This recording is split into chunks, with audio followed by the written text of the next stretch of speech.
The mansion reyer of Cassandra Holt's perfume, thick, cloying, the kind that coats the back of your throat.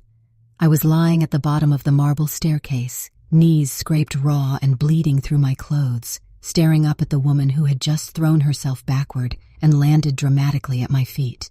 She hadn't fallen. She'd performed. And right on cue, the front doors exploded open. Ethan Voss stormed in from the cold, his custom suit cutting through the air like a blade. His eyes found Cassandra before they found me. They always did. He shoved me aside without a word, like I was furniture blocking his path, and pulled her sobbing body into his arms. "Don't blame Lily." Cassandra's voice was a masterclass in fragility. "It was my own clumsiness. She's probably just upset that you took me to the gala last night." Such a flimsy lie. The security footage would have dismantled it in 10 seconds flat, but I already knew he'd never check. In this house, her tears were the only evidence that mattered. Ethan turned to look at me.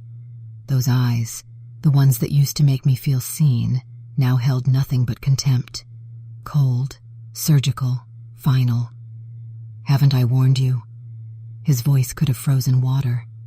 "Cassandra is fragile. Pack away your jealousy." I pressed my palms against the floor and stood.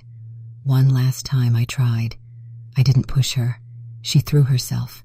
The slap came so fast I didn't see it. My head snapped sideways. My ears rang. The metallic flood of blood filled my mouth. "You still dare to lie?" He looked down at me like I was something he'd stepped in.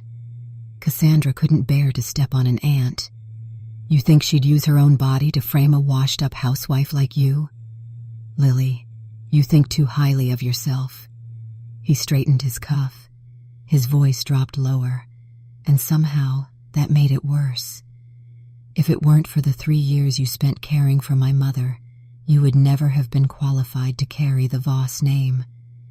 I looked at him, really looked at him, and somewhere deep inside me, something I had been desperately clinging to made a sound like glass snapping clean.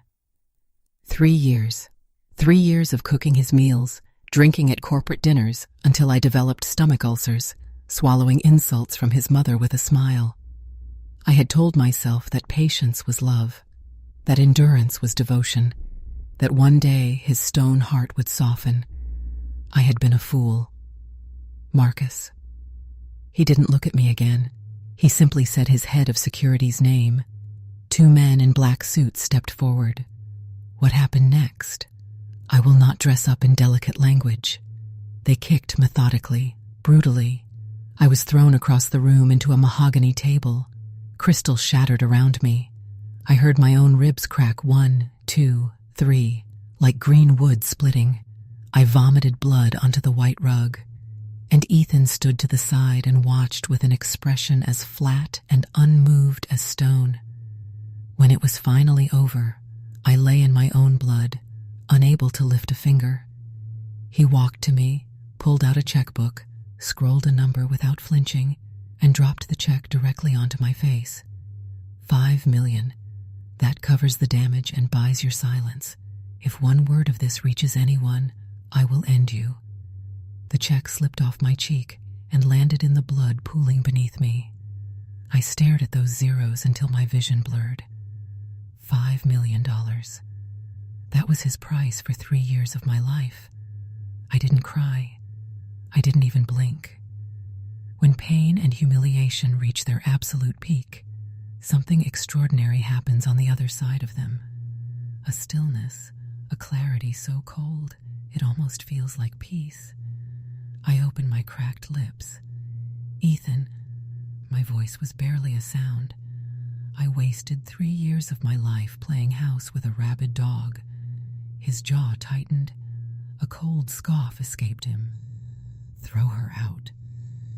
They tossed me through the front doors into the pouring rain. I lay in the mud. Rainwater flooded my wounds. Each breath was a knife between my ribs. I looked at the warm glow of the mansion windows, at the silhouette of Ethan walking away with his arm around Cassandra, and I smiled. It was a slow smile, the kind that doesn't come from happiness. Good. Very good, Ethan. I have memorized every lesson you taught me today. A passing driver took pity on the woman bleeding in the rain and drove me to the most remote private clinic in the city. The young ER doctor went pale when he looked at my scans. 8 fractured ribs, 3 severely displaced. You're millimeters from a punctured lung. There's a risk of a ruptured spleen. Who did this to you?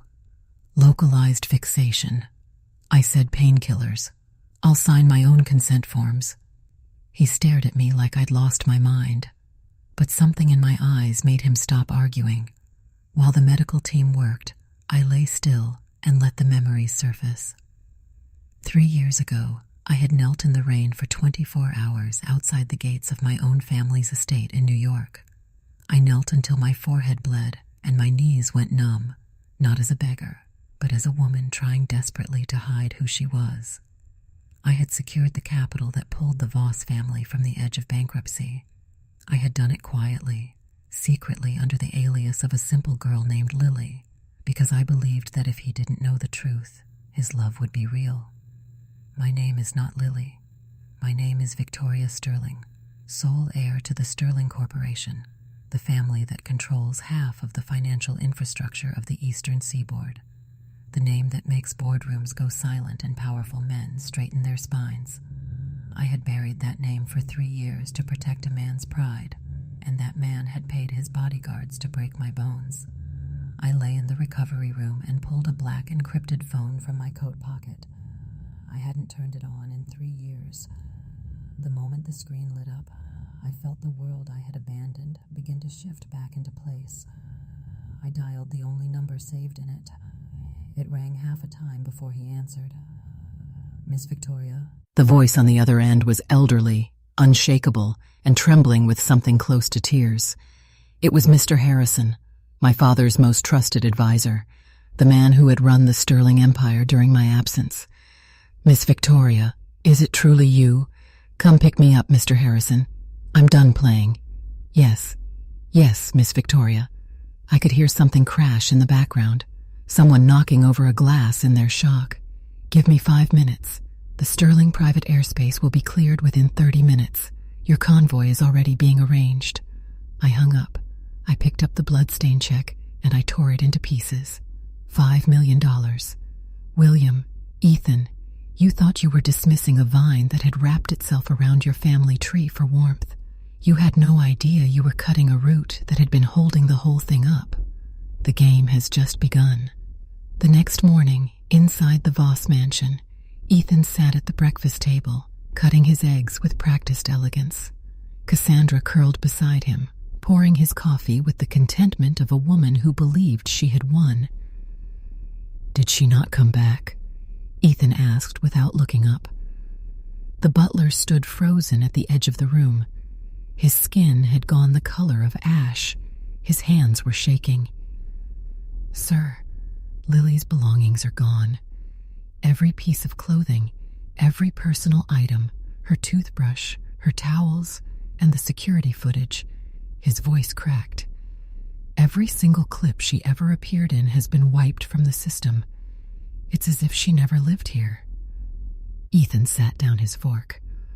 A housewife who couldn't figure out a navigation app managed to hack my security system. Clear his throat.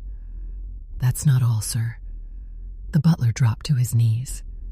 At 5 this morning, 12 bulletproof Rolls-Royce Phantoms with New York diplomatic plates broke through the gated community's barriers and parked in front of this house.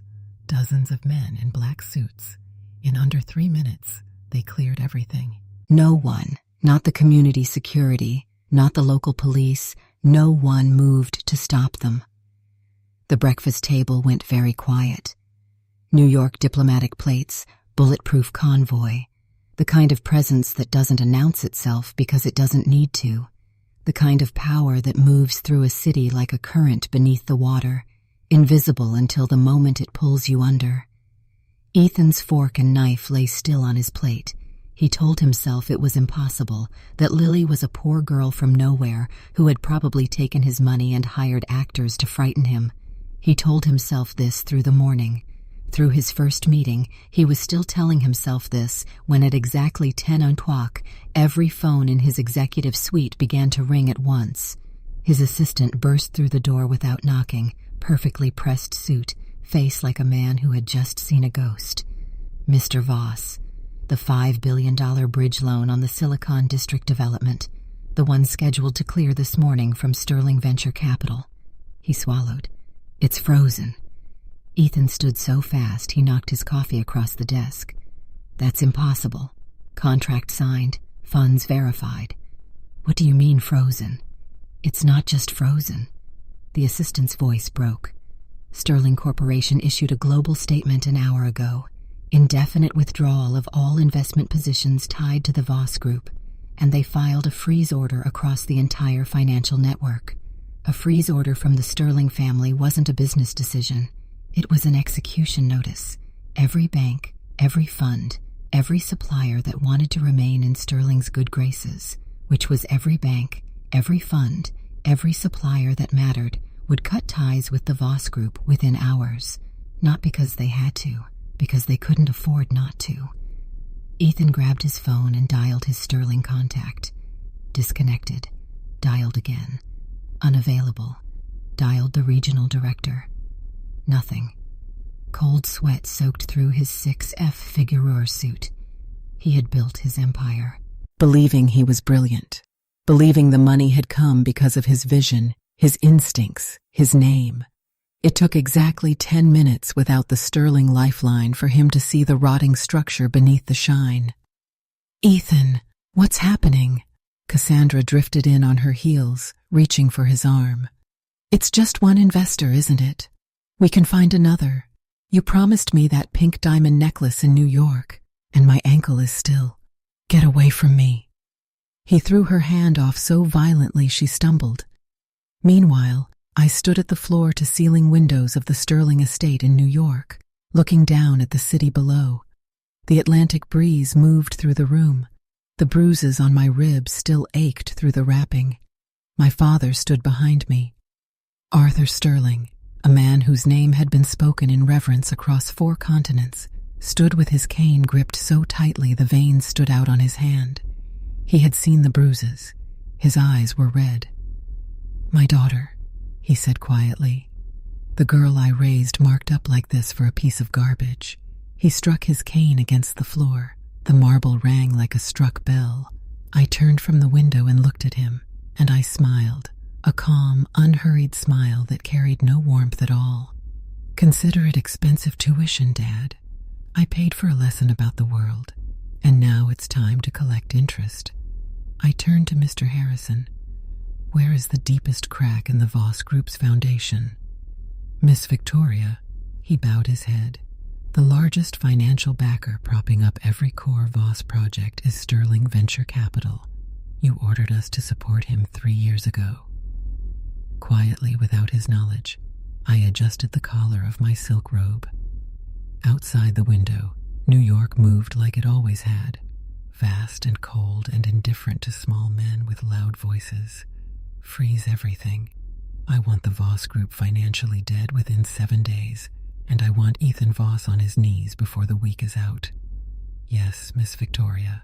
He had taught me the rules of this world clearly and without ambiguity on the floor of his marble foyer, while his security team made sure I understood each one. I had memorized them all, and I intended to be a very dedicated,